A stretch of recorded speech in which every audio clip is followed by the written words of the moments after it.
Hello बच्चों, नमस्कार। आप सभी का स्वागत है आपके अपने परिवार अल्ट्रा पावर स्टडी में। कैसे हैं आप सभी मेरे प्यारे साथी? उम्मीद करूंगा बहुत ही अच्छे, एकदम बेहतरीन होंगे। तो सभी प्यारे साथी जुड़ जाएं अपनी क्लास के साथ और आज का अपना टॉपिक रहेगा सर्वनाम। इसको हम एकदम बखूबी बेहतर तरीके से पढ़ेंगे दोस्तों। साथियों, मैं आपसे कहना चाहूँगा कि यह हमारी हिंदी व्याकरण की कंटिन्यू सीरीज चल रही है और बेहतरीन से बेहतरीन कंटेंट के साथ आपको समझाने का मेरा प्रयास है। आप सभी भाई बहन इस चैनल के साथ जुड़कर अपनी सामान्य हिंदी और अन्य विषयों के ज्ञान को बहुत ही अच्छा कर पाएंगे। आप निश्चित ही इन कक्षाओं से पढ़कर अपनी सफलता को हासिल करेंगे, ऐसा मेरा पूर्ण विश्वास है। साथियों, कल की कक्षा में हमने पढ़ा था विकारी शब्द का पहला भेद संज्ञा के बारे में और आज हम विकारी शब्द का दूसरा भेद सर्वनाम के बारे में विस्तार से अध्ययन करेंगे। देखो, सर्वनाम को पढ़ने से पहले हमें सबसे पहले बात यही आती है, सर्वनाम कैसा शब्द है। तो दोस्तों, यह एक विकारी शब्द है। अब बात आती है विकारी शब्द किसे कहते हैं। तो वह हमने पिछली कक्षा में अच्छे से पढ़ रखा है साथियों, आप जाकर चेकआउट जरूर कर सकते हैं। आगे समझो, सर्वनाम दो शब्दों से मिलकर बना होता है, सर्वधन नाम, जहां सर्व का मतलब सब और नाम का मतलब दोस्तों किसी का भी नाम हो सकता है। अब यदि आपसे पूछा जाए कि सर्वनाम के कितने भेद होते हैं, तो मेरे दोस्त हम लोग बताएंगे कि सर्वनाम के कुल 6 भेद होते हैं। साथियों, क्लास अच्छी लग रही हो तो प्लीज लाइक सब्सक्राइब जरूर करें। यह हमारे लिए आपकी ओर से दिया गया एक पुनर्बलन है। अब देखो, सर्वनाम के 6 भेदों में पहला है पुरुषवाचक सर्वनाम, दूसरा निश्चयवाचक सर्वनाम, तीसरा अनिश्चयवाचक सर्वनाम, चौथा संबंधवाचक सर्वनाम और पांचवा प्रश्नवाचक सर्वनाम और छठा है वो है निजवाचक सर्वनाम। अब देखो, जो पहला पुरुषवाचक सर्वनाम है इसके 3 प्रकार है। पहला उत्तम पुरुष, दूसरा मध्यम पुरुष और तीसरा है वो है अन्य पुरुष। प्यारे साथियों, सर्वनाम हमारे लिए कितना महत्वपूर्ण है और हिंदी में इसका क्या महत्व है, वह हम एक बहुत ही अच्छे उदाहरण के साथ समझते हैं। देखो, आपके सामने 2 उदाहरण है। पहला है सीता आज स्कूल नहीं आई क्योंकि सीता आज हॉस्पिटल गई है। सीता को 2 दिन से तेज बुखार है। अब यही वाक्य दूसरे तरीके से आपके सामने है। सीता आज स्कूल नहीं आई क्योंकि वह आज हॉस्पिटल गई है, उसे 2 दिन से तेज बुखार है। अब आपको यह चॉइस करना है कि पढ़ने और लिखने के हिसाब से दोनों में से कौन सा वाक्य सबसे अच्छा लग रहा है। तो आप यह जरूर कहेंगे कि सर, दूसरा जो वाक्य लिखा गया है वह बोलने और लिखने में बहुत सुंदर लग रहा है। तो अब अगला प्रश्न मेरा यह होगा कि पहले वाक्य में ऐसी क्या गड़बड़ी हुई है कि आपको दूसरा वाक्य है वो अच्छा लगा। तो इसे समझते हैं दोस्तों। पहले वाक्य में सीता जो संज्ञा शब्द है उसका बार बार प्रयोग करते हुए सीता के बारे में बताया गया है। यानी हमने सीता के बारे में अन्य जानकारी को बताने के लिए सीता की जगह किसी भी सर्वनाम का प्रयोग नहीं किया है और जिससे वाक्य में क्या हो गया, वाक्य में सुंदरता, संक्षिप्तता, पुनरुक्ति का दोष आ गया है। और दूसरे वाक्य में क्या हुआ, दूसरे वाक्य में हमने सीता के बारे में बताते हुए सीता की जगह वह और उसे सर्वनाम शब्दों का प्रयोग किया, जिससे वाक्य सरल भी हो गया और शुद्ध भी बन गया। इसी आधार पर सर्वनाम की जो परिभाषा होगी दोस्तों, वो होगी जो शब्द संज्ञा के स्थान पर किसी वाक्य में प्रयुक्त होते हैं तो वह सर्वनाम कहलाते हैं। अर्थात हम कह सकते हैं कि संज्ञा की पुनरावृत्ति से बचने के लिए सर्वनाम शब्दों का प्रयोग किया जाता है। अब देखो बच्चों, अगर हमें पूछा जाए कि सर्वनाम के कितने भेद या प्रकार होते हैं तो हमारा उत्तर होगा कि 6 प्रकार है। और हमें पूछा जाए कि कुल सर्वनाम की संख्या कितनी होती है, तो हमारा उत्तर होगा दोस्तों 11। अब 11 सर्वनाम कौन-कौन से हैं, इसे देखते हैं। देखो, मैं, तुम, आप, यह, वह, कोई, कुछ, कौन, क्या, जो, सो, ये कुल 11 सर्वनाम शब्द है। तो प्यारे दोस्तों, अब हम वन बाय वन करके इन्हें समझने का प्रयास करते हैं। सबसे पहले हम सर्वनाम का पहला भेद पुरुषवाचक सर्वनाम को डिटेल से समझते हैं। पुरुषवाचक सर्वनाम हम किसे कह सकते हैं या इसकी परिभाषा क्या होगी दोस्तों? तो देखिए वीर, बोलने वाले, लिखने वाले, पढ़ने वाले या किसी अन्य व्यक्ति के लिए जो शब्द काम में लिए जाते हैं वह पुरुषवाचक सर्वनाम कहलाते हैं। अब आगे देखो, पुरुषवाचक सर्वनाम के भी 3 प्रकार होते हैं, जिसमें पहला होता है उत्तम पुरुषवाचक सर्वनाम। अब इसका क्या मतलब होगा? तो देखिए दोस्तों, उत्तम का मतलब होता है श्रेष्ठ, अर्थात वक्ता यानी बोलने वाला या लेखक यानी लिखने वाला अगर अपने से या खुद से संबंध रखने के लिए जिन सर्वनाम शब्दों का प्रयोग करता है तो उसे हम उत्तम पुरुषवाचक सर्वनाम कहते हैं। ये दो होते हैं, कौन कौन से? मैं और हम। अब दूसरा है मध्यम पुरुषवाचक सर्वनाम। इसे समझते हैं। मध्यम यानी जिससे हम बात कर रहे हैं या जिसे संबोधित करके कुछ कहा जाए तो उनके नाम के बदले में जो शब्द हम काम लेंगे तो उन्हें हम मध्यम पुरुषवाचक सर्वनाम कहेंगे। अर्थात हम कह सकते हैं श्रोता और पाठक के लिए प्रयुक्त किए जाने वाले सर्वनाम शब्द। इनमें कौन कौन से होंगे? देखो, तू, तुम, आप, इस प्रकार के शब्द। इसमें प्यारे दोस्तों एक कंडीशन याद रखना, आप जो शब्द है वो निजवाचक सर्वनाम भी है। तो फिर आप कहेंगे कि सर हम इसे कैसे निश्चित कर पाएंगे? तो देखिए दोस्तों, अगर आप शब्द किसी दूसरे के लिए हम प्रयुक्त कर रहे हैं या आप सर्वनाम का प्रयोग हम अकेले ही अगर उसका प्रयोग कर रहे हैं, जैसे देखो एक उदाहरण, आप बहुत ईमानदार है, तो यहाँ आप जो है वो मध्यम पुरुषवाचक सर्वनाम होगा। और अगर यही आप शब्द हम अपने खुद के लिए या स्वयं के लिए प्रयोग कर रहे हैं, जैसे देखो, मोहन अपने आप ही गृह कार्य कर लेगा, तो यहाँ जो आप शब्द है वो निजवाचक सर्वनाम होगा। इसके अलावा आप सर्वनाम का प्रयोग हम अन्य पुरुषवाचक सर्वनाम के लिए भी प्रयोग में ले सकते हैं। जैसे वह कैसे? देखो, रामधारी सिंह दिनकर महान कवि है और आप एक सफल गद्यकार भी है। अब यहाँ जो इस वाक्य में आप सर्वनाम का प्रयोग किया गया है वह एक अन्य पुरुष के लिए किया गया है, मतलब ये अन्य पुरुषवाचक सर्वनाम कहलाएगा। देखो, अब भी अगर किसी बच्चे को समझ में नहीं आया तो यह एक और आपके सामने उदाहरण है, इससे मतलब और ज्यादा समझ में आ जाएगा। 2 वाक्य है, पहला है आप बहुत क्रोध करते हो, दूसरा वाक्य है आप भला तो जग भला। तो देखिए, पहले वाक्य में हम कह रहे हैं कि आप बहुत क्रोध करते हो, यानी आप शब्द का प्रयोग हम सामने वाले के लिए प्रयोग कर रहे हैं।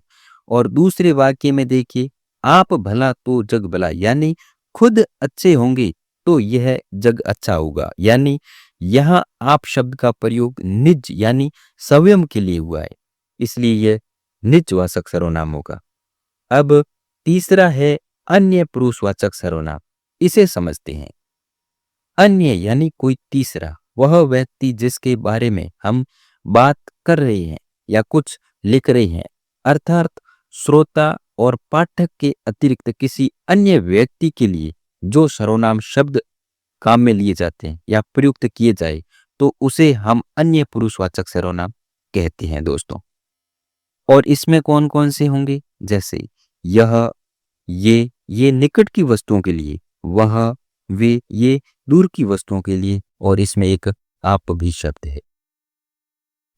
दोस्तों, जब हम किसी से बात करते हैं चाहे वह व्यक्तिगत रूप से हो या समूह के रूप में, हमेशा उसमें 3 कंडीशन बनती है।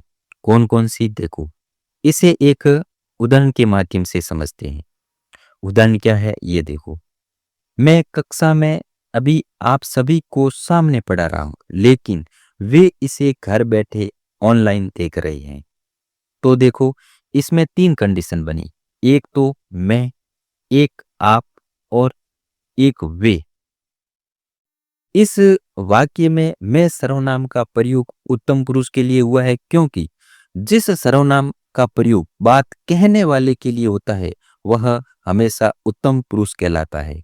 दूसरा, आप सर्वनाम।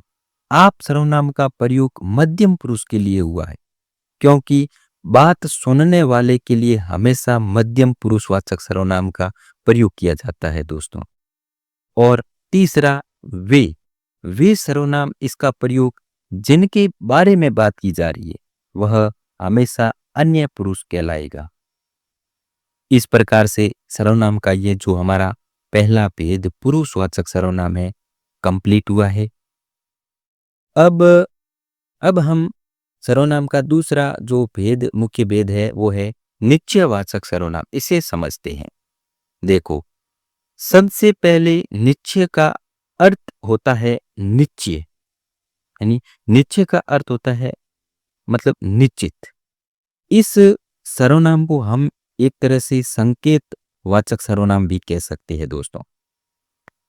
निश्चयवाचक सर्वनाम से किसी निश्चित वस्तु या व्यक्ति का बोध करवाया जाता है। अर्थात हम कह सकते हैं जो सर्वनाम निकटस्थ और दूरस्थ व्यक्ति या पदार्थ की ओर निश्चित संकेत करते हैं तो उन्हें हम निश्चयवाचक सर्वनाम कहते हैं। इसके मुख्य 2 प्रयोग है।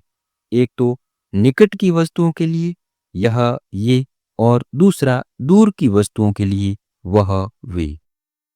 जैसे उदाहरण से समझो, यह पुराना मकान है, तो यहाँ इस वाक्य में मकान की ओर संकेत करते हुए इसके बारे में कहा गया है। दूसरा उदाहरण, वे उनकी पुस्तकें हैं, तो यहाँ पुस्तक की ओर संकेत करते हुए कहा गया है। तो इसलिए दोनों वाक्यों में यह और वे निश्चयवाचक सर्वनाम है, क्योंकि यहाँ मकान और पुस्तक क्या है? निश्चित वस्तु है, और निश्चित वस्तु की ओर ही संकेत किया गया है। अब हम समझते हैं सर्वनाम का तीसरा मुख्य भेद अनिश्चयवाचक सर्वनाम के बारे में। देखो, सबसे पहले अनिश्चय का मतलब क्या होता है? यानी कोई व्यक्ति या वस्तु निश्चित नहीं हो, अर्थात जिन सर्वनाम शब्दों से किसी निश्चित वस्तु अथवा व्यक्ति का बोध ना हो तो वह अनिश्चयवाचक सर्वनाम कहलाते हैं दोस्तों। जैसे कोई, कुछ, तो यह मतलब कोई भी निश्चित वस्तु या व्यक्ति का बोध नहीं होगा इन शब्दों से। अब इसे उदाहरण के माध्यम से एक मतलब सरल भाषा में समझते हैं। वो कैसे? देखो, मुझे कोई बुला रहा है। अब यहां इस वाक्य में कोई शब्द से कुछ भी निश्चित नहीं हो सकता। दूसरा वाक्य, पानी में कुछ है, तो यहां इस वाक्य में कुछ शब्द से कोई भी वस्तु निश्चित नहीं हो पाती है। यहाँ पर दोस्तों कोई और कुछ के बारे में एक खास बात याद रखना, कोई का प्रयोग हमेशा मनुष्यों के लिए या प्राणीवाचक सर्वनाम के लिए, और कुछ सर्वनाम का प्रयोग है वो हमेशा निर्जीव पदार्थ या वस्तु के लिए, या हम कह सकते हैं छोटे जीव जंतुओं के लिए होता है। लेकिन इसमें अपवाद भी है। अपवाद क्या है कि कभी कभी कोई सर्वनाम का प्रयोग वस्तु के लिए और कुछ सर्वनाम का प्रयोग व्यक्ति के लिए भी हो जाता है। जैसे देखो कैसे, कोई चीज लेते आना। दूसरा उदाहरण है, कुछ कहते हैं कि वह मूर्ख है। तो यहाँ इन वाक्यों में अपवाद स्वरूप कोई का प्रयोग तो वस्तु के लिए हो गया और कुछ का प्रयोग व्यक्ति के लिए हो गया। अब सर्वनाम का चौथा प्रमुख भेद संबंधवाचक सर्वनाम के बारे में समझते हैं दोस्तों। देखो, संबंध का क्या मतलब हो सकता है? संबंध यानी या तो पहचान या जुड़ाव कह सकते हैं। अर्थात जिस सर्वनाम से दो भिन्न बातों का बोध हो तो यह किस प्रकार से? तो जैसे देखो, जो, सो, जिसका, जिसकी, जिसे, उसका, उसकी, उसे, इस प्रकार के जो शब्द है वो एक संबंध को दर्शाते हैं। इसे एक उदाहरण से समझते हैं। जैसे देखो, जो सोएगा सो खोएगा, जिसकी लाठी उसकी भैंस, जिसे कहा गया उसी ने काम किया। तो यहाँ इन उदाहरणों में दो उपवाक्यों के बीच संबंधवाचक सर्वनाम का प्रयोग करके उनके बीच संबंध को दर्शाया गया है दोस्तों। अब हम जो अगला सर्वनाम का भेद पढ़ने वाले हैं वह है प्रश्नवाचक सर्वनाम। देखो, यहाँ प्रश्न का क्या मतलब हो सकता है? प्रश्न यानी किसी बात को पूछना, अर्थात जिस सर्वनाम का प्रयोग हम प्रश्न पूछने के लिए किया जाता है तो उसे हम प्रश्नवाचक सर्वनाम कहते हैं। जैसे इनमें कौन कौन से शब्द आएंगे वो देखो, कौन, क्या, कब, किससे, और वाक्य के अंत में दोस्तों हमेशा प्रश्नवाचक चिन्ह का प्रयोग किया जाएगा। जैसे देखो, इसका उदाहरण है, कौन आ रहा है, कौन आ रहा है, बाजार से क्या लाए हो, कल तुम किससे बात कर रहे थे, मोहन जयपुर से कब आएगा। तो अब इन वाक्यों में कौन, क्या, किससे, कब, ये सभी प्रश्नवाचक सर्वनाम है। अब हम सर्वनाम का अगला जो प्रमुख भेद है वो है निजवाचक सर्वनाम को समझते हैं दोस्तों। जैसे देखो, इसमें निज का क्या मतलब होता है? निज यानी स्वयं या खुद के बारे में जो कुछ भी कहा जाए या किया जाए, अर्थात ऐसे सर्वनाम जिनका का प्रयोग वक्ता या लेखक अपने लिए करते हैं वह निजवाचक सर्वनाम कहलाते हैं। जैसे आप, अपना, स्वयं, खुद, इस प्रकार के जो शब्द होते हैं वो निजवाचक का बोध करवाते हैं। जैसे देखो, इसके उदाहरण है, आप अपने घर कब जा रही हैं, मैं अपने बाजार, या इसे देखो, मैं अपने आप बाजार चला जाऊंगा। तो और दूसरा है, तुम स्वयं वहां चले जाना। तो यह इन वाक्यों में अपने, स्वयं, यह निजवाचक सर्वनाम कहलाएंगे दोस्तों। इसके अलावा सर्वनाम के संबंध में आप कुछ यानी विशेष बातें याद रख सकते हैं। जैसे देखो, सर्वनाम संज्ञा के स्थान पर प्रयुक्त होते हैं और सर्वनाम भी संज्ञा के समान एक वचन और बहुवचन, पुल्लिंग और स्त्रीलिंग होते हैं, किंतु इनका रूप एक जैसा रहता है। सर्वनाम के लिंग की पहचान हमेशा क्रिया से ही की जाती है। जैसे देखो, मैं घर जाता हूं, तो यहाँ इस वाक्य में मैं सर्वनाम पुल्लिंग है, और दूसरे वाक्य में देखिए, मैं घर जाती हूं, तो इस वाक्य में मैं सर्वनाम स्त्रीलिंग होगा। इसके अलावा सर्वनाम शब्दों में संबोधन कारक नहीं होता है, ये बात याद रखना। और सर्वनाम में संज्ञा के समान ही विकार उत्पन्न होता है। आगे की स्लाइड में हम देखो सर्वनाम का जो पद परिचय होता है उसे समझते हैं। देखो, सर्वनाम का पद परिचय समझने के लिए हमें सर्वनाम से जुड़ी कुछ 4 मुख्य बातों को ध्यान में रखना होगा। पहला है सर्वनाम का भेद, दूसरा लिंग, तीसरा वचन, चौथा कारक। जैसे देखो, एक उदाहरण से इसे समझते हैं, मैं कल विद्यालय गया था। अब इस वाक्य में मैं को रेखांकित करते हुए अगर इसका पद परिचय के बारे में हमें जानना हो तो सबसे पहले हम यह पता करेंगे कि मैं कौन सा सर्वनाम है। और मैं, तो हम देखें कि मैं एक उत्तम पुरुषवाचक सर्वनाम है। दूसरी बात, हम पता करेंगे कि मैं कौन सा लिंग है। तो मैं, अब देखो, डायरेक्ट मैं से हमें कोई लिंग की जानकारी नहीं मिलेगी, लेकिन जब हम क्रिया को देखते हैं तब पता चलेगा कि मैं एक पुल्लिंग है। मैं क्या है? एक पुल्लिंग है। तीसरी बात, मैं कौन सा वचन है, मैं के अंदर कौन सा वचन है। तो मैं से एक के होने का बोध होता है, इसलिए अब हम क्या कहेंगे कि यह एक वचन है। और चौथी बात इसमें आती है, मैं कौन सा कारक है, मैं के अंदर कौन सा कारक है। तो दोस्तों क्रिया को करने वाला कौन है? मैं स्वयं है, इसलिए इसमें कर्ता कारक होगा।